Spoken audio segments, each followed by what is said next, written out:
नमस्कार बंधुरा बौदिर होम किचेने आबार आपनादेरके स्वागत जानाई। देखतेई पाच्छेन एखाने आमि एकटा रेसिपि बानिয়েছি सेटाई आपनादेर साथे शेयर करब। तो प्रथमे आमि एखाने निয়েছি काबली चाना जेटा आमि आगेर दिन रात्रे भिजिয়ে रेखेছিলাম। এবার এটাকে আমি ভালো করে সেদ্ধ করে নেব। তার জন্য আমি এখানে নিয়ে নিলাম প্রেসার কুকার এবং প্রেসার কুকারের মধ্যে আমি কাবলি চানাগুলো দিয়ে দিচ্ছি। ভালো করে ধুয়ে নিয়েছি। অবশ্যই আগের দিন রাত্রে ভিজিয়ে রাখবেন এবং বেশ কয়েকটা সিটি মেরে নিতে হবে। এর মধ্যে পরিমাণ মতো জল দিয়ে দিলাম, দিয়ে দিচ্ছি একটুখানি লবণ। এবার আমি একটা মশলা রেডি করছি, আপনারা দেখুন। একটা ছোট কাপড়ের টুকরো নিয়ে নিচ্ছি, দিয়ে দিচ্ছি একটা দারচিনি, আর দিয়ে দিচ্ছি আমি এর মধ্যে 2-4টে গোলমরিচ, দিয়ে দিচ্ছি 2-4টে লং,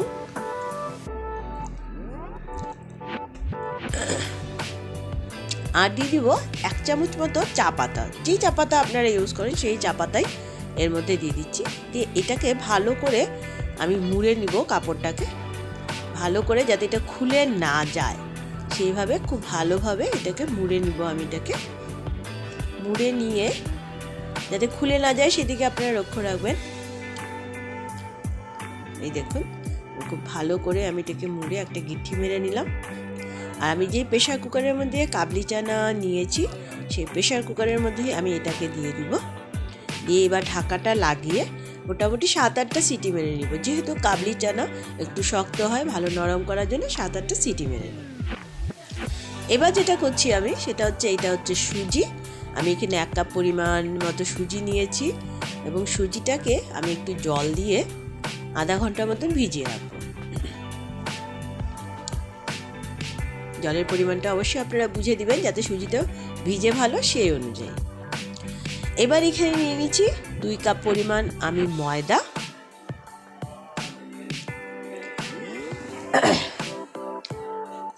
আমি এখানে 2 কাপ পরিমাণ ময়দা নিয়ে নিয়েছি। এবার এর মধ্যে আমি দিয়ে দিব প্রথমে লবণ, 1 চামচ মতো আমি লবণ দিয়ে দিয়েছি। এবার দিয়ে দিচ্ছি 1 চামচ মতো চিনি,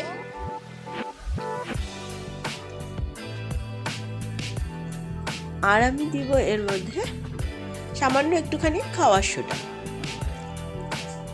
দিয়ে এবার ভালো করে এগুলোকে মিক্সড করে নিব ময়দার সাথে। আপনারা এতক্ষণে বুঝতেই পারছেন আমি কি বানাতে চলেছি। আমি কিন্তু প্রেসার কুকারটা অলরেডি বসিয়ে দিয়েছি, সিটি মারতে আমার শুরু করে দিয়েছে প্রেসার কুকারটা। এবার আমি এর মধ্যে দিয়ে দিচ্ছি টক দই, যেটা আমি ফেটিয়ে রেখেছিলাম। আধা বাটি পরিমাণে টক দই আমি এর মধ্যে দিয়ে দিলাম। এরপর দেখুন আমার সুজিটা আধ ঘন্টা ভিজিয়ে রেখেছিলাম, খুব সুন্দর ভিজে গেছে। এবার এই সুজিটাও আমি এর মধ্যে দিয়ে দিলাম।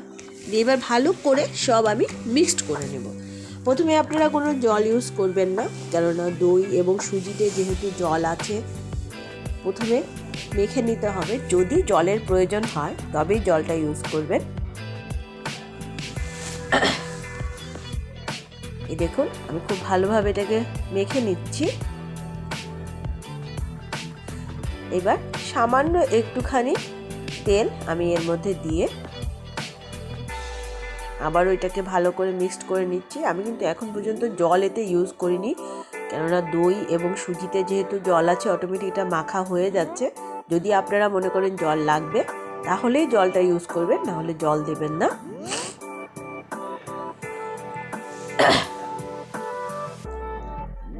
এই দেখুন আমি খুব সুন্দরভাবে কিন্তু এটাকে মেখে নিয়েছি।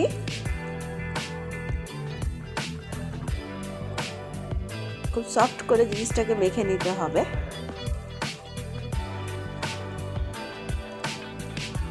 বারবার বলছি জলটা যদি প্রয়োজন হয় তখনই দিবেন, না হলে দিবেন না। আমার এটা কিন্তু মাখা হয়ে গেছে,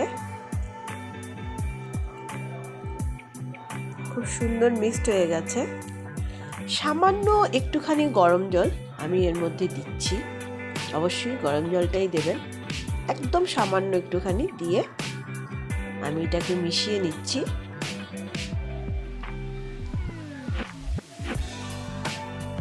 আমার এটা পুরোপুরি মেশানো হয়ে গেছে, মাখা হয়ে গেছে। খুব নরম করে মেখে নিয়েছি। জলটা আমি ইউজ করিনি বললেই চলে, সামান্য একটুখানি জল আমি ইউজ করেছি। এবার যেটা করব, আমি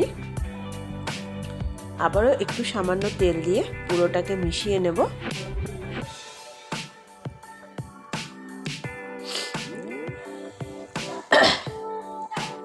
এই দেখুন, পুরোটা মিশিয়ে নিলাম। এবার একটা ভিজা কাপড় নিয়ে নিতে হবে। ভিজা কাপড়টা দিয়ে এটাকে ভালো করে মুড়ে রাখতে হবে, যাতে এটা শুকিয়ে না যায়, ময়েশ্চারটা যাতে উড়ে না যায় তার জন্য। এবার দেখুন, আমার চানাটা পুরো সিদ্ধ হয়ে গেছে, একদম নরম। আর চানার জলটা কিন্তু এই যেহেতু আমি চা পাতা দিয়ে করেছিলাম সেই জন্য এরকম কালার হয়েছে, তাই আমি জলটাকেও রেখে দিয়েছি। এবার চানাটা বানিয়ে নিই। আপনারা বুঝতেই পারছেন আমি কি বানাচ্ছি। আমি ছোলে বানাচ্ছি এবং বাটুরে বানাচ্ছি।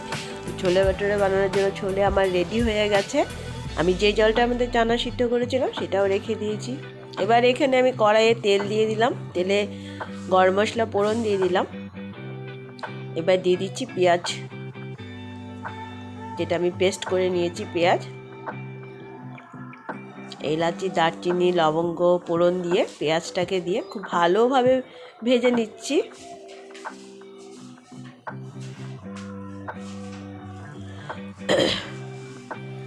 পেঁয়াজটা খুব ভালো করে লাল লাল করে একটু ভেজে নিলাম।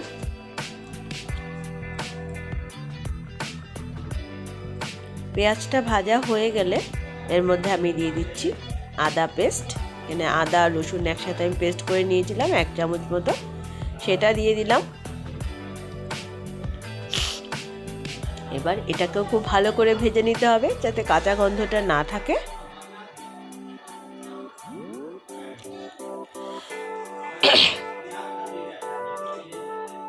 দেখুন, এটা খুব সুন্দর কিন্তু ভাজা হয়ে যাচ্ছে। এবার আমি গুঁড়ো মশলাগুলো অ্যাড করে দেবো একে একে। দিয়ে দিচ্ছি হলুদ গুঁড়ো, পরিমাণ মতো হলুদ গুঁড়ো দিয়ে দিলাম। দিয়ে দিচ্ছি লঙ্কার গুঁড়ো, অবশ্যই আপনারা যে যে পরিমাণে ঝাল খান সেই অনুযায়ী দেবেন। এবার দিয়ে দিচ্ছি ধনিয়া গুঁড়ো আর দিয়ে দিচ্ছি জিরে গুঁড়ো। দিয়ে ভালো করে সব মশলাগুলোকে মিক্সড করে নিতে হবে।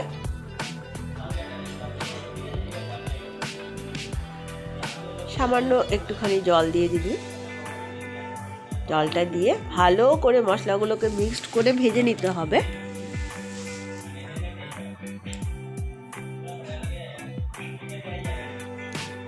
চলুন মশলাটা ভালো করে ভেজে নিই।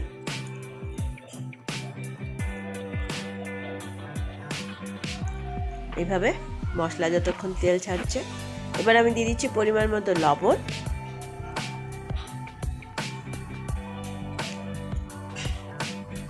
আবারও ভালো করে মিক্সড করে নিচ্ছি সব মশলা।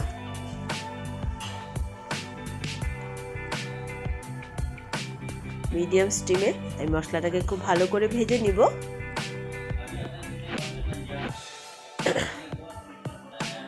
এই দেখুন,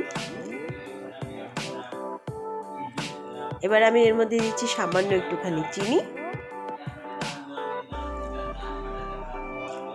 এবার একটা টমেটো পেস্ট করে নিয়েছিলাম সেটা দিয়ে দিচ্ছি। এবার সব মশলাগুলোকে খুব ভালো করে ভেজে নিতে হবে। তো বন্ধুরা, আপনারা যারা যারা আমাদের চ্যানেলটিকে দেখছেন অবশ্যই লাইক করুন, শেয়ার করুন আপনাদের বন্ধুবান্ধবদের সাথে, এবং সাবস্ক্রাইব করলে অবশ্যই বেল আইকনটি প্রেস করতে ভুলবেন না। দেখুন মশলাটা কি সুন্দর ভাজা হয়ে যাচ্ছে এবং আস্তে আস্তে পুরো কালার চেঞ্জ হতে শুরু করে দিয়েছে। এবার আমি এর মধ্যে দিয়ে দিচ্ছি গরম মশলা।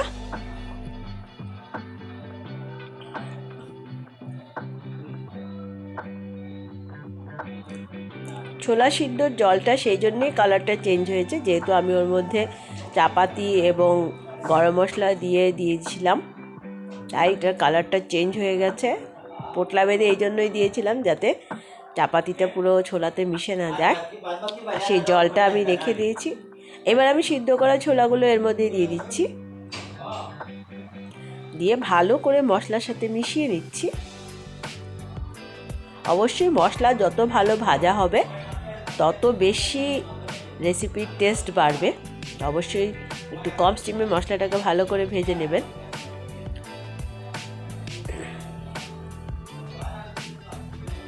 ছোলার সাথেও মশলাটাকে খুব ভালোভাবে আমি মিশিয়ে নিলাম।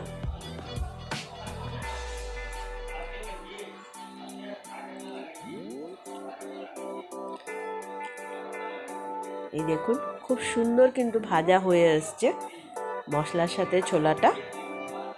অবশ্যই বাড়িতে আপনারা এটা ট্রাই করতে পারবেন। মার্কেট থেকে তো সবাই ছোলে ভাটুরে কিনে খান, তো বাড়িতেও আপনারা আরামসে এটা বানাতে পারবেন। এমন কোনো কঠিন কিছু নেই, বাড়িতে যা আছে তাই দিয়ে হয়ে যাবে। বাচ্চারাও খেতে খুব খুশি হবে, বড়রাও খেতে খুব খুশি হবে। এবার আমি সেই জলটা এর মধ্যে দিয়ে দিব, যে জলটা আমি ছোলার থেকে আলগা করে রেখেছিলাম। দিয়ে ভালো করে মিশিয়ে দিচ্ছি।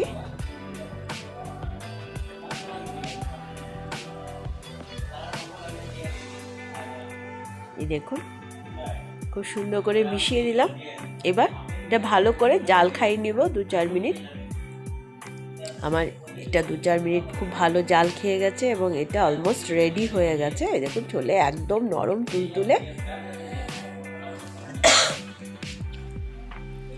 একটা ছোলা একটু খুন্তি দিয়ে চেপে চেপে ভেঙে দিচ্ছি আমি।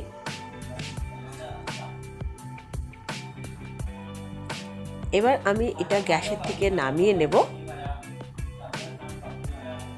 এই দেখুন নামিয়ে নিয়েছি। এবার একটা আমি তড়কা রেডি করব। আমি এখানে 1 চামচ মতো ঘি দিয়ে দিলাম। ঘিটা ভালো মতন গলে গেলে, গরম হয়ে গেলে আমি এর মধ্যে দিয়ে দেব আদা কুচি। এই দেখুন ঘিটা কিন্তু খুব সুন্দর গলে গেছে।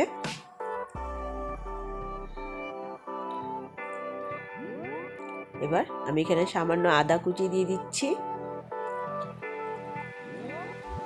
আদা কুচিটা সুন্দর লাল লাল হয়ে এসছে। এবার দিয়ে দিচ্ছি সামান্য একটুখানি জুইন, যেটা পেটের জন্য খুবই ভালো। জুইনটা দিয়ে দিলাম এবং যখন এটা এভাবে পুরো টকবক করে ফুটতে শুরু করবে, তখন সেটা আমি গ্যাসটা অফ করে সেই ছোলের তরকারির মধ্যে দিয়ে দেব।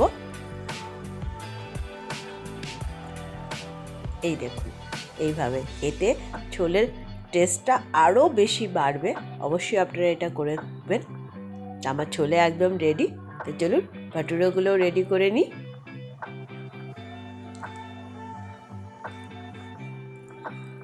এই দেখুন আমি ভেজা কাপড়টা তুলে দিচ্ছি।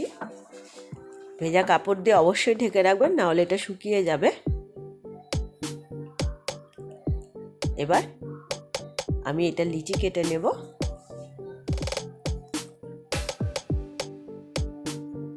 আমি একটু বড় বড় সাইজ করে লিচিগুলো কাটছি, কেন ভাটুরাটা একটু বড় বড় হলেই ভালো লাগে। একদম ইজি বানানো, বাড়িতে আপনারা সহজেই বানিয়ে নিতে পারবেন। এই দেখুন আমি এইভাবে লিচি করে নিয়েছি। এবার এগুলোকে আমি বেলে নিব।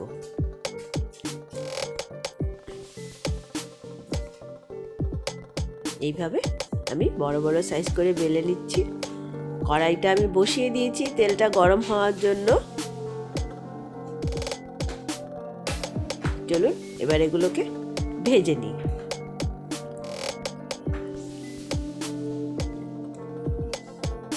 আপনারা আপনাদের সাইজ মতন ছোট চাইলে ছোট, বড় চাইলে বড় করতে পারেন।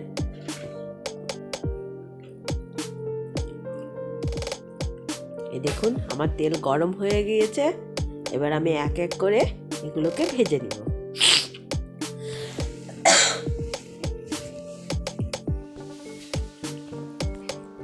অবশ্যই বন্ধুরা এটা আপনারা বাড়িতে ট্রাই করবেন। একদমই ইজি বানানো। মার্কেট থেকে তেমন কিছুই আপনাদের কিনে আনতে হবে না, এই জিনিসগুলো সব বাড়িতেই থাকে। অবশ্যই আপনারা বাড়িতে এটা ট্রাই করবেন। এই দেখুন কি সুন্দর ফুলে উঠছে। এক এক করে আমি এই ভাটুরেগুলো ভেজে নিই।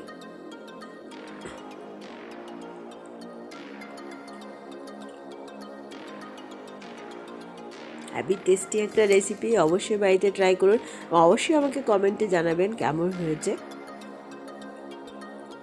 এটাকে আমি তুলে নিচ্ছি। এবার একটু লাল লাল করে ভেজে নিয়েছি। এভাবে এক এক করে সবগুলো ভাটুরে আমি রেডি করে নেব।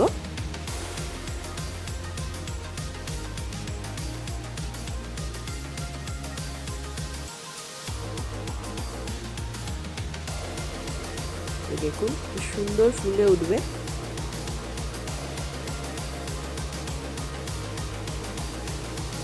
মাখার প্রসেসিংটা ভালো হলে অটোমেটিক পুরোটা এইভাবে ফুলে ফুলে উঠবে। কিন্তু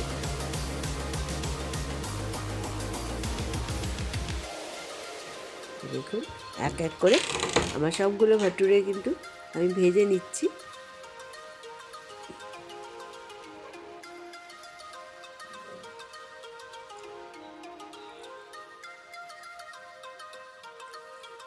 অবশ্যই একদিকে আমি ভাজছি বা আজকে এটা বানালাম, একদিকে এরা নিয়ে নিয়ে সবাই খেয়েও নিচ্ছে, মানে তর্স হয়েছে না কারো আর।